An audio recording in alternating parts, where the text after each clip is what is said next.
The Women of Ill Repute, with your hosts, Wendy Mesley and Maureen Holloway.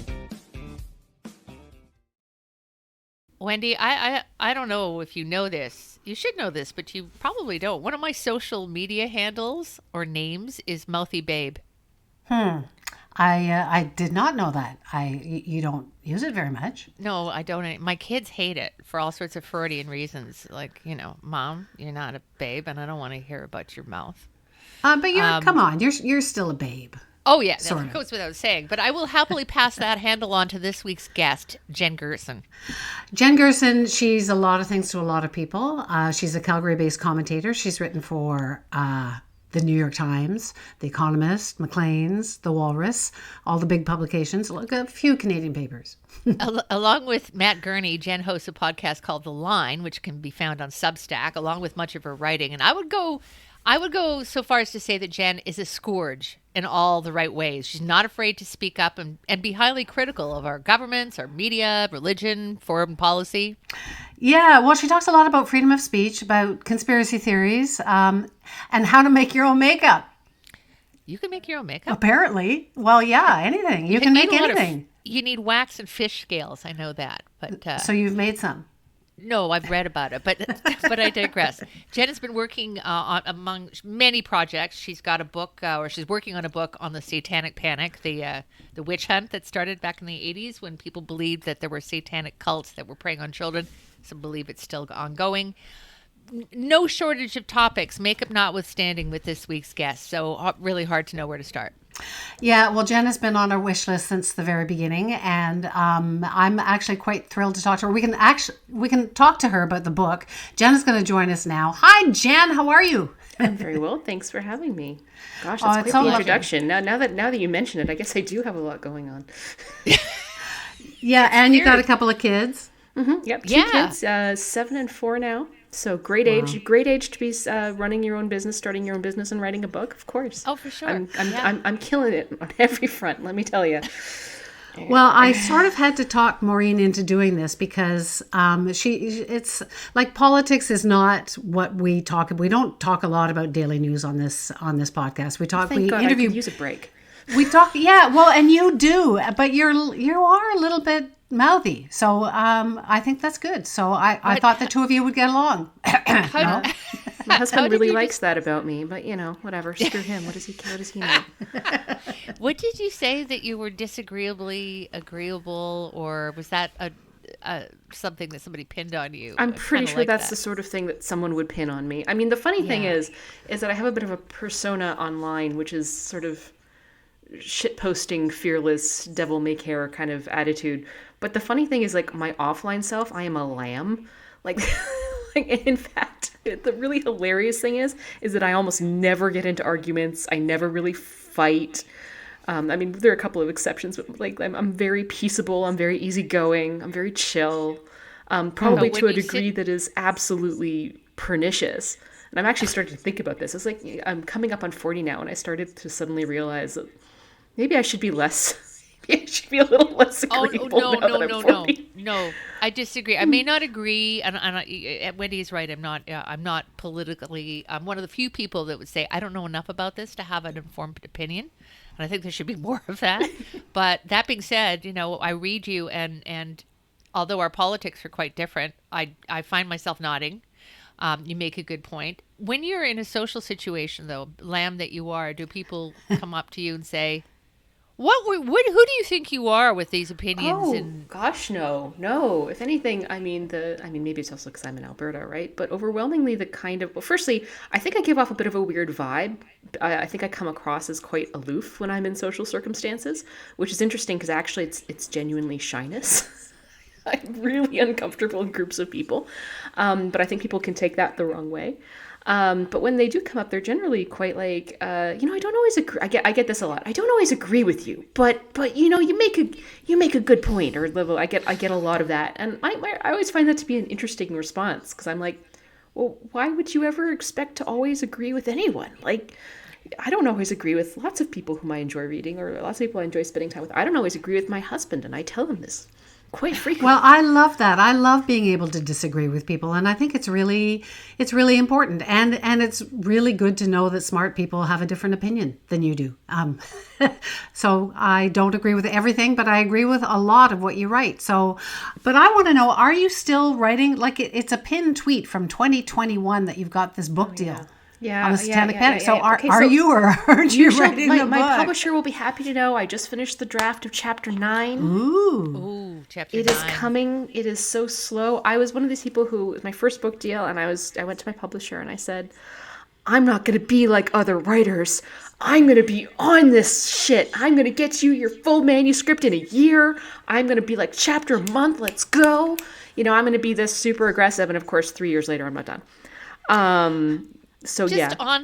on that. So I think you can take your time because the Satanic Panic, which is what we're talking about that you're writing about, doesn't seem to be dissipating as quickly as one would think it might be. There are a lot of people, particularly with Trump running for office again, who think that this is a real thing and that he is one of the finger pointers. Yeah, so this is a really interesting thing because when I started writing about this because Tristan Hopper, who was the editor-in-chief of The Capital, which is an independent kind of online-only outlet in Victoria, he's a delightful weirdo and a national treasure, and he's really into history.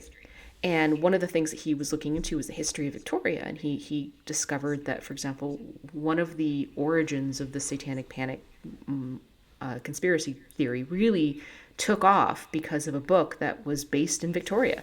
It was Victoria, BC. Victoria, British Columbia, yeah. So there was a woman named Michelle Proby and her doctor, Lawrence Pasder, who did a series of he was a very credible, very, very well credentialed psychiatrist, I believe. Psychiatrist, I believe, with great track record. And he was doing these intensive therapy sessions with Proby. And he worked with her for a couple of years, and it was pretty conventional stuff. It was anxiety and depression and ordinary marital problems. But then out of the blue, I can't remember exactly what year it is now, I think 76, she had a miscarriage. And in the process of being in the miscarriage, she was in hospital. And while she was in hospital, she had this really disturbing dream of like spiders coming out of her skin. And this made Pasder think, well, geez, yeah, I mean, come on back, let's start to delve into this. And so they started to get into this habit of this quasi-hypnotic style of therapy where she would go into these trance states, and in these trance states she would start to regress to a 5-year-old version of herself who started to have these in real time living memories of being kidnapped by a satanic cult and forced to undergo no end of incredibly horrific spiritual and sexual and physical abuse over the course of several months.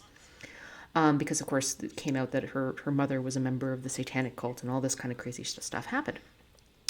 And she came to believe that this was really literally true. Pasder himself, who was a very devout Catholic, got really invested in the story. And it was also clear that they had developed this very intense rapport over the course of this therapy. I'll spoil it for you. In the end, they wind up leaving their respective spouses and get married with one another. But in the process of doing this, they write this book, and Pastor, who is a Catholic, I mean, I think he is subconsciously feeding her a version of what he wants to hear, because of course her tales of satanic abuse have this paradoxical effect of reinforcing his own Roman Catholic faith. He drags her into Catholic Church. They get taken up by the Archdiocese and eventually get taken to the Vatican to have her accounts not necessarily confirmed, but heard out within the highest levels of the Vatican. And I believe the bishop of the Victorian Archdiocese, who is a Bishop Remy Duroux, who recently died, he actually wrote a foreword to her book, which gave her the book all sorts of credibility for a lot of people. This thing goes on to be a radical bestseller. It's very rapidly debunked. She was never even out of school for the period of time that she claimed that she had been kidnapped by the satanic cult. But I mean, the end of the book had things like appendices from her dentist that claimed that, like, yes, there were issues with her teeth, and therefore this confirmed her account of having, fangs put on her teeth, like crazy ass shit. And I mean, by the end of the book, she was also claiming that as a 5-year-old, she was having actual communion with the Holy Mother Mary. Like, There's so many issues here. So many issues. I'm fascinated by the whole conspiracy theory angle of it all because now, I mean, there are a number of conservatives in the States, evangelicals, whatever, who believe that Democrats are having children in the basement. Like they're all Satanists. Part of a cabal. Yeah, and it goes on and on and on and on. And you can debunk it all you want, but it doesn't even make a difference these days. Well, so I'm just... and here's where it gets really fascinating, because you can see how this book created and contributed to the Satanic Panic of what we generally call the sort of the 80s and into the 90s is kind of when that period went. But all of the cultural zeitgeist that had prepared for the Satanic Panic, all the groundwork with that was being laid through the 60s and 70s, the Cultural Revolution, the rise of sort of occultism, the rise of alternative religious faiths. You had the Marilyn Manson stuff. You had the rise of second wave feminism. So you had women heading back into the workplace. You had women going back and putting their kids in daycares. There was a whole sort of cultural tension that was happening as a result of that. And the Satanic Panic was kind of this reactionary backlash to all of that. But what really gets messed up here is when you start to really dig into it, you start to realize that the actual conspiracy theory, which is a little bit different from the ordinary witch hunt conspiracy theories, it's a little distinct, but the actual conspiracy theory itself, which is that, people in power are worshiping Satan, sacrificing children in order for their own debauched and debased pleasure and or to gain satanic power within society. And this explains how they gain power within society. I think the first real example of that coming out goes back to like 1682 and something called the Affair of the Poisons. What's wrong with this? So now we've got conspiracy theories coming out the yin yang about my everything. theory is that the Satanic Panic essentially never really ended. It just evolved, right? Like it kind of went through a denouement. It became less mainstream for 20, 30 years for sure. It became a fringe conspiracy theory. But there's something about this particular conspiracy that speaks to our horrors and our dark side in such a profound sense that it never really leaves us. It never goes away. It's just always kind of simmering there beneath the surface. This takes it, if you take this to a broader context, and my mind's going all over the place, thinking about how there are none so blind that those who won't see, or as my son likes to see, there are nuns so blind they're Nazis. People are going to believe what they're going to believe. And this is true of Trumpers. It doesn't matter what you tell them. They're going to say, well, you just have to spend 3 minutes online just to see what it doesn't matter.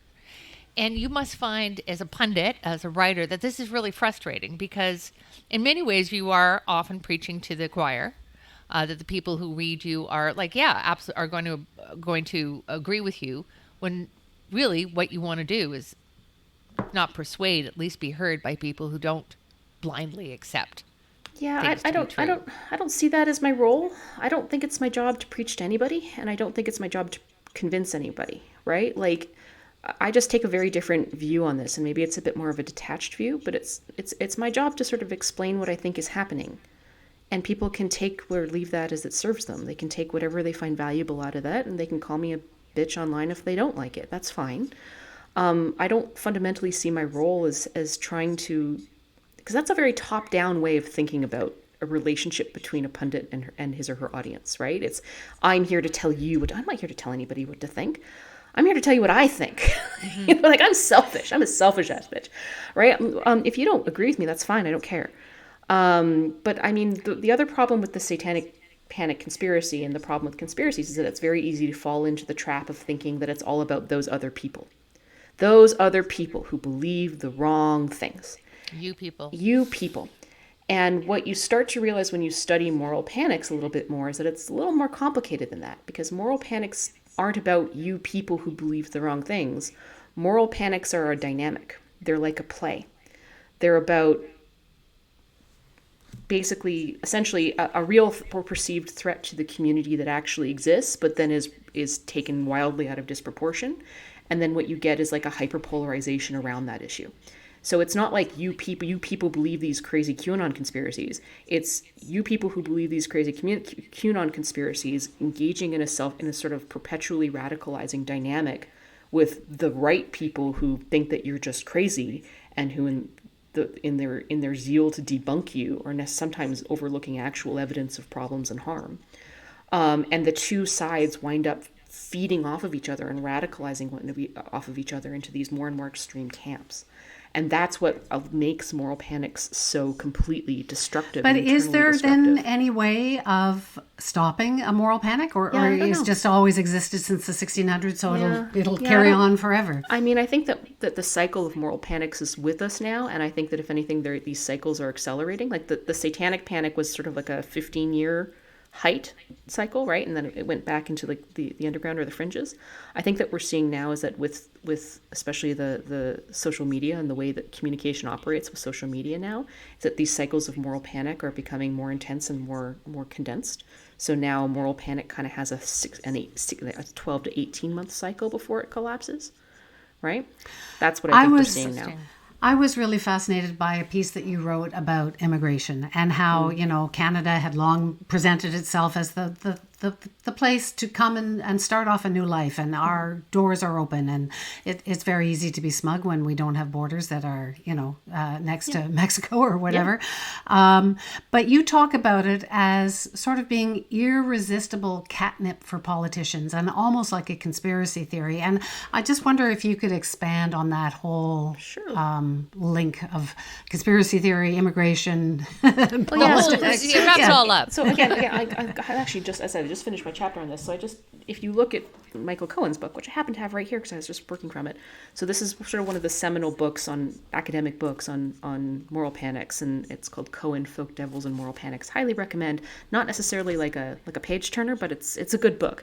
And he notices that there are a couple of particular issues around which seem to be particularly vulnerable for moral panics. One of them being immigration, refugee, asylum seeking, that kind of thing. The idea that if we let too many people in, this will be a threat to the mother culture. It's a threat to blah, blah, blah, blah, blah. The problem with this is that, of course, we do need to have a rational, grounded conversation, policy-driven conversation about immigration. There is a number at which we do run into issues around housing, around healthcare capacity, around all these sorts of other types of basic capacity issues. So we do need to have a policy-based immigration conversation here. But immigration is a particularly sensitive and vulnerable issue because it gets to, deep shadow kind of conversations around who we are as a society, and whether or not other people who aren't like us are a threat to that society, and it starts to tap these like real lizard brain, hindbrain problems. And as a result, it's very easy for a really rational, policy-driven conversation around immigration to blow up into something that is radically disproportionate to the threat, quote-unquote threat, that immigration poses, right? And so I'm not sure if you're saying there's a threat or there's not a threat.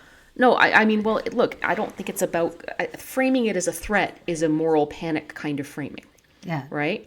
But that's why the immigration is such a vulnerable topic to address. It's one of, I think, like 7 particular issues that you tend to see moral panics circulate around. But it's a very easy topic where you get into this idea that, okay, we're going to have a rational conversation about immigration, but that hits on deep sort of emotional issues that people have around identity and collective identity and statehood and all of these things. And as a result, you wind up into these hyperpolarized camps that, again, wind up feeding off of one another and radicalizing off one another, with one side saying all the immigration is good and there is no policy component to this issue at all, and anybody who wants to stem or tide immigration at all is just a racist bigot, and the other side saying, my dudes, like, we can't house all these people, and also they tend to get radicalized into this position around Canadian national identity or home country native national identity, right? Nativism. So and because this dynamic happens, what the conversation that doesn't happen is the one that's like, okay, but how many immigrants should we be taking? Should it be 100,000? Should it 300,000? Should it be 1 million? Like, what's the correct number here? And instead we're talking about white supremacism and the replacement theory and white supremacism, white replacement theory, right? So it becomes really hard. What do you call them? Sorry, Jen, you call the pasties. I love that. Well, sure, but I mean, this becomes the issue. Immigration isn't the only one of these topics that this tends to happen around. I mean, Cohen notes, for example, sex, violence, delinquent teens. The media itself is often a subject of moral panics over time. I would add to his list, LGBTQ issues have a tendency to create this kind of moral panic dynamic. And as a result, when we're dealing with those types of topics, it can be really hard to have grounded conversations on these things without getting swept up into one side or the other, right? Yeah. So is that the world that we live in now of politicians taking advantage of the immigration instead of coming up with a policy to solve things? But it's not just politicians taking advantage. There's an issue. That's the problem. That's the other thing that you find consistently when you research moral panics. They don't exist in a vacuum. People didn't just like come up one day and say the Satanists are after my kids. There was a rise in open and public Satanism. Like there were actual a handful of genuinely, what I would consider genuinely satanic serial killers throughout the 70s and early 80s. Like these were actually things that were happening and going on, and people were putting their own sort of cultural, how should I say this, their own cultural neuroses onto these isolated events and then blowing them wildly up out of proportions. But, moral panics don't come out of nowhere. There is an issue with immigration. Are we taking too many? We are taking on more people than we can build houses for. This is a A-B math conversation. So how much can we expand housing capacity and the capacity of the welfare state to accommodate the growth that we actually need to perpetuate our economic growth? This is a math conversation. There shouldn't actually be an emotional valence attached to it one way or the other. But there is. There's a deep emotional valence attached to it. So, and as I said, any of these other issues, you can make the same kinds of observations about. Bringing the personality into a discussion that may not require it, but I'm curious as to, I have to say, speaking of satanic serial killers, what do you think of Pierre Poilievre? And that's a joke. That's a joke, everyone. Yeah. But the question is real. I don't know if I have the information I require to judge him as a person.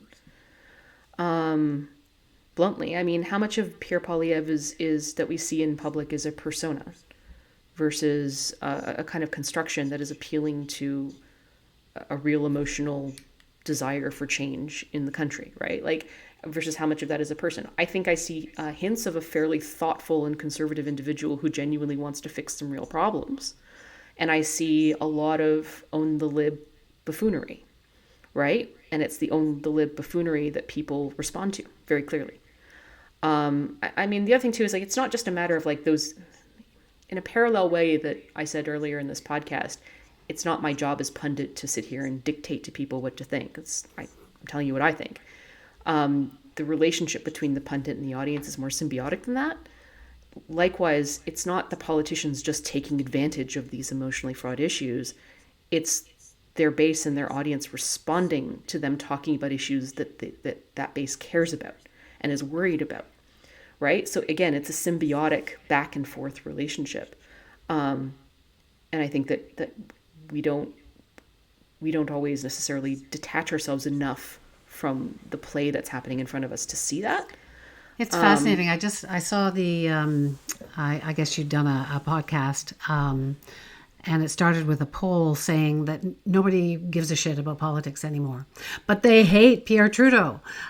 So it's, is that true? Like nobody, I mean, you write a lot about political issues. Well, there's an audience. You care a lot about politics. Well, I mean, look, I still built do. a career on it. I've built a career on it. Like it's, I don't write about these things because there's no interest in them.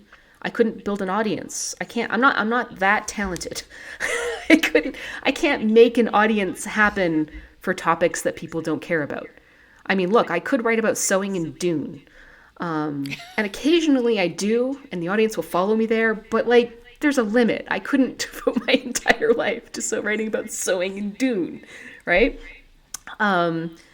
So no, it's a reflection of where the interest of the people actually is. And I'm not sure. I think that people don't like how I'll make another analogy here. When you poll people and you say, what don't you like about the modern media landscape? They'll be like, too much opinion journalism. Hate those opinion journalists. We need more like investigative reporting, goddammit. But then you look at what they actually read and pay for, and what is it? It's opinion journalism. Like you vote with your feet and your wallet, people. This is just what it is. And there's a reason why every single media outlet, as we have every single one across the globe, as we have obtained better and better ability to track what people read and what they spend their time reading and listening to and click on, they have over time become more and more and more opinion based, or at least more voicey, right? At least more analytical, right? There's a reason why they've done that. It's yeah, okay, opinion is relatively cheaper than investigative journalism. It's an economic incentive. It's also a reflection of where the readers are. If there was overwhelming reader demand for a lot of the things that we say we value, we would have more of it. I just wish that people were reading two sides of an argument. And you can say that in the past that, people made an effort and maybe it was real and maybe it wasn't, but at least there was an effort. Now it's just, here's my opinion. And who knows, are people just following everyone who they agree with, or are they reading a bunch of stuff? So I don't know. I'm married to an Irish guy who didn't grow up here, and he very much identifies with people wanted to come here, wanted to have a better life as he did. But he also misses, I think, that the lack of tradition, the lack of cohesion, and the lack of.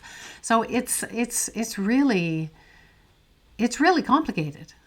I don't know what the question is. Ireland is a really interesting example because, of course, the idea that you had a daily newspaper that presented all of your peas, carrots, and dessert intellectually in one sort of morning read.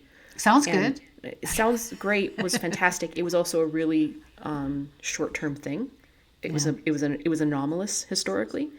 The more traditional media model, which is what we're actually going back to, is something closer to like an 18th century media model, which is that you have an absolute cacophony of voices and opinions and newspapers that cater to those specific voices and opinions. And, your own ideology or your own worldview, you had a real smorgasbord of potential publications and outlets and writers whom you would gravitate toward in alignment with that. Was that a better or worse or more or less democratic model? I don't know. I don't try to apply a moral judgment to it. It's just what we're returning to. So the idea of like the model of media that we've become accustomed to in our lifetimes, that I just think we should remember that is historically anomalous. Yeah, but we're still here. No, it's only been 50 years. No, it was, but it was a brief historical anomaly. But the idea of objective journalism in with the traditional sense, that was not the norm for the majority of the journalists of the time of journalism, the history of the printed press. What was far more normal was what we're coming into now, which is chaos and filter bubbles. And also, I would point out the past was also much more chaotic and violent. So are we going back to that? I don't know. But I think that the horse has so left the barn on that that it's hard for me to apply a moral judgment to it or to lament the good old days. I mean, I can't lament the good old days because I never had any good old days. Like, I came into media so far past its best before date. I was at the Post, I think, a decade after they stopped pulling around the martini cart on Fridays. I mean, I never got the martini cart, and I feel a little resentful about that. But that was just the reality. So I don't have a lot of personal nostalgia for like 90s journalism. It's just I wasn't in this game until basically the internet had destroyed it. And I've been in my entire career in journalism has been one of decline, right? One of managed decline. So I don't look at modern newsrooms and with a lot of, I'm not saying rosy. I had great early experiences, great early mentorship. But the path that I was able to take to journalism no longer exists. It's been utterly obliterated. And the training that I had no longer exists. It's been utterly obliterated. And even the time that I spent in it, I can't look back on that time with a lot of rosy glasses.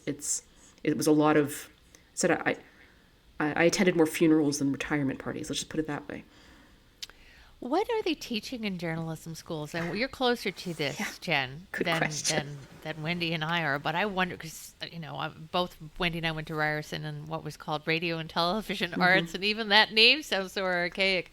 I wonder what are the tenets of journalism now? I mean, we're all podcasters now and writers, and that's it. Yeah. That's it as far as I can see. I mean, anybody who tells me, I read the news on television, well, good for you. How long is that going to last? But I wonder what is this the path now? Are we the established path now? I don't think there is an established path now. Maybe it's and also, I regret to inform you, but I've been out of journalism school for a really long time now. Yeah, but It's actually not as long as us. Not as long as Not we as long have. as you. Like, I suspect that we're going to look back on history and say, like, people of my age were kind of like the transitional. Was this transitional moment where I still had like a lot of the traditional journalism training and mindset, but I was also sort of at the beginning of seeing that change. I mean, to see me as being establishment now is just hilarious to me, because I was always such a little shit in my 20s. I was challenging my editors. I was an asshole. But anyway, writing blogs and all that sort of stuff. Like, I remember I had this terrible Blogspot post where I was, in the Toronto Star radio room, basically shitting on other editorial decisions. Like, it was just, I was... On your blog. Yeah, exactly. I mean, and now I see 20-year-olds doing this on Twitter, and I'm like, well, fuck you. Yeah. Yeah. Like, In some ways, there's a lot more freedom because we can say what we think. Yeah. And especially, in podcasting where we don't work for, I was going to say the man. Oh my God, what is it, 1972? Yeah. That we don't have a higher up to say you can or can't do that. But at the same time, society itself is far less permissive, I think. And far more quick to judge, and the internet's full of people who think who have a voice as well. Yeah, I mean, we've created a kind of moral panopticon for ourselves, and you're as constrained by that panopticon by two things. One is how you actually make your bread and what you can afford to say, and the ability of the institutions you work for to withstand basically mob disapproval. And some cases have very strong institutional frameworks for that now, and some don't. Or you can just be an independent bitch like me, and I'm like, come at me, cancel me all you want, I don't care. In which case there is no restraint. I can say exactly what I think, and I don't feel restrained in the least. But that's a certain type of personality. Not everybody's going to be that. As for journalism school, I mean, it's a really interesting conversation. I mean, I don't feel qualified to say how journalism school is being taught now. I would notice that I look at the teachers who are teaching at Toronto Metropolitan University, formerly Ryerson, and I don't recognize any of them but one. So I don't know what to make of that. I would say that, I think there's two sort of approaches to journalism, and neither of them are good or bad, but they're just two approaches that live in tandem with one another. One is an analytical approach to journalism, and one is an activist approach to journalism. And I think the fundamental difference between the two approaches is that one is fixated on the activist approach is fixated on securing an outcome, and the analytical approach is fixated on just explaining what the world as it is without any particular attachment to an outcome. I find that really interesting. We're going to have to wrap in a minute or two. We haven't But even talked about makeup and sewing and making your own clothes. And... It's your podcast. You can make it as long as you want. Oh, that is true. well, I have a question about, you do a podcast on the line. So, Sure. I mean, and now you're writing a book, and you've got a couple of kids, and we think you're an activist, but you're insisting that you're not an activist. I don't see, but how I define activism is I'm not attached to any outcome. Right. Trudeau wins another term, Pierre wins another term, Gerson wins another term.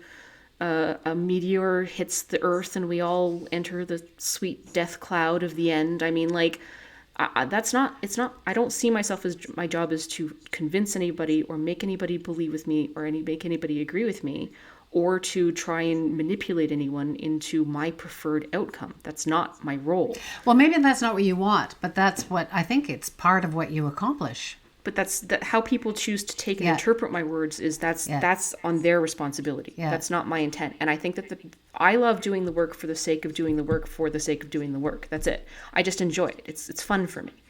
So how is the line doing? I mean, it's a business, and you want to make money, and you want to. You're writing a book, and you've got a couple of kids, and you're married, and all kind. How's it going?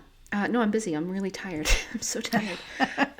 No, I mean it's the business side of journalism is really interesting, and it's part of. I mean, I building up the ability to have the craft to be able to do the writing is interesting, but figuring out how to make a business work out of it is also interesting. I mean, one of the values or one of the interesting approaches that we've taken is that by going independent, Matt and I can fully realize the value of our own labor. Which so is Matt Gurney's great. your partner, yeah. Yeah, my partner in the line, which is one way to get, paid, right? It's great. It's really hard to move from that into the next sort of, for lack of a better metaphor, an energy state. Sort of how do you make it into a business that has value in and of itself, regardless of whether or not Matt and I are in it? How do we make the line be valuable if it's not Matt and Jen, right? Like that's and therefore an asset in and of itself.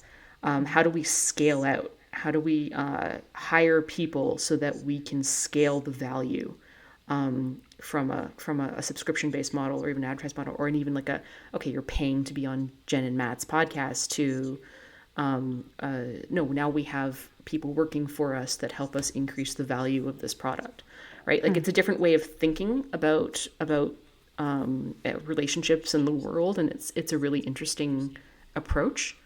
And it's an interesting challenge. It's an interesting puzzle. So a mouthy babe who cares about money. This is good. Well, you can't not care about money. Like this is there is no way. Like I would love to be able to say that I live in a cloistered convent and I serve the world by offering up my opinions as if from God and I give them up. Like, but that's not the world as it works. If you want to save the journalism industry, you have to start by saving yourself. Right. And if I can't make, I'm not talking I'm not trying to get like some stupid money, but if I can't pay my mortgage, if I can't pay my daycare bills, if I can't, function as an independent adult in the world, then who am I to be saying or criticizing anything about the industry? Right. Like you have to, you can't avoid thinking about money. You can't avoid thinking about the business side of it.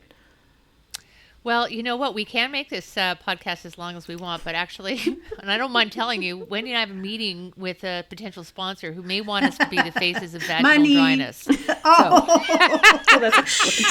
That's wonderful. You got to do what you got to do. You got to do what you got to do. You take your income where you can, man. Yeah, exactly. I mean, I have no moral opposition to it. It's just embarrassing.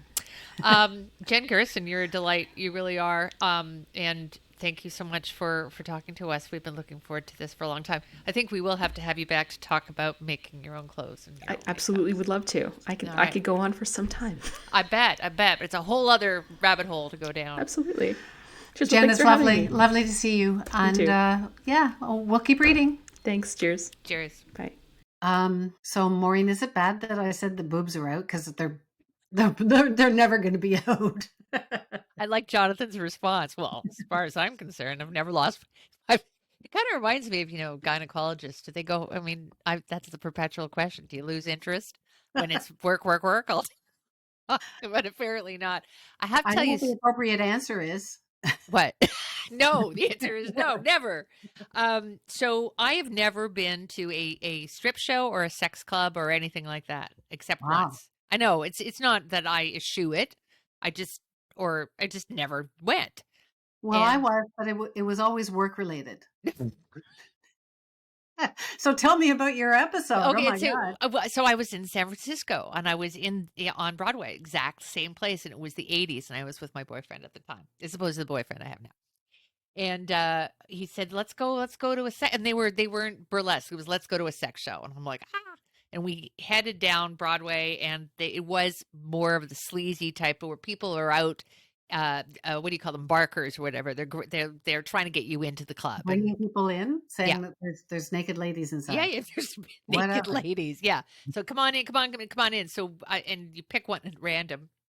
And so this guy or girl, I can't remember, took us into this club and pulls back a curtain, and it's pitch black. And they lead us all the way down in the dark to the front of the stage where somebody was on stage performing. And I was extremely self-conscious, like anybody could care that I was there. But we're sitting there, and the guy comes to take our order, and it's a 2-drink minimum. So we have to order 4 drinks. And my boyfriend said, well, how much are they? And he said $30 a drink. And you got to realize this is in the 80s. So that was $120. And he said, we're out of here, because he was a cheap mofo. So he wasn't into the boobs. No, he didn't. Well, he was. He just didn't want to pay $120 American for 4 juice glasses full of beer. And And so he grabbed my hand and we left, and they made it as difficult as possible to leave the club. But that was my exciting time in a sex club in San Francisco. For all I know, it could have been Carol Doda. Well, it could have been. Oh, It no. could have 'cause been. Yeah, it could have been. So she Yeah. she died in 2015, and it was But kind of she sad at the end, but she kept performing until the Yeah. end, which is kind of cool. Yeah. Well, she sang too. She stopped stripping and she started singing. She wasn't a bad performer, but she went out with Frank Sinatra as well. I forgot to ask about that. I know. Well, apparently Yeah. according to the movie, she had the hots for Frank Sinatra, and, Yeah, and- and she would sneak out the back. And there was a special staircase that was built for Frank. mobsters or girlfriends or Oh, whatever. Frank. So It yeah, was a we come around, simpler we can say time. whatever we want. Yeah, it was another time, but yeah. Yeah, Carol Doda, topless at the Condor, and it's opening wide, as they say, and it probably come to a streamer. It's really interesting to see, especially if you like boobs of all sizes, all day long.